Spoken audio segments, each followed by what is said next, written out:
একটা জঙ্গলে অনেক হাতি থাকত। তারা দিনে নদীর ধারে জল খেত আর রাতে ঘাসে শুয়ে থাকত। কিন্তু হাতি বাচ্চা জোজো অন্যদের থেকে আলাদা ছিল। জোজোর একটা বড় স্বপ্ন ছিল, আমি যদি পাখির মতো উড়তে পারতাম। সব হাতি হেসে বলতো, হাতি কি কখনো উড়তে পারে নাকি? আমাদের ডানা নেই।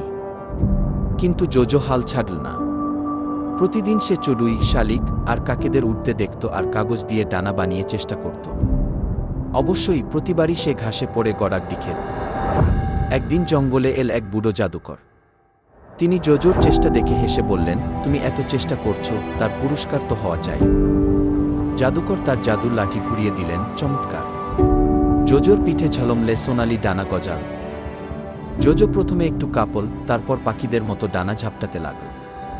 ধীরে ধীরে সে মাটি ছেড়ে আকাশে উঠতে লাগল। আহা, হাতি উঠছে, হাতি উঠছে! জঙ্গলের সবাই চেঁচিয়ে উঠল। জোজো আকাশ থেকে নদীতে ঢেউ তুলল, গাছে ঝুলে থাকা বানরদের হাসাল, আর ছোট ছোট পাখিদের সঙ্গে প্রতিযোগিতা খেল। তিগি! দিন শেষে সে যখন মাটিতে নেমে এল, সব প্রাণী তাকে ঘিরে বলল, তুমি আমাদের শিখিয়ে দিলে, স্বপ্নে বিশ্বাস করলে অসম্ভব সম্ভব।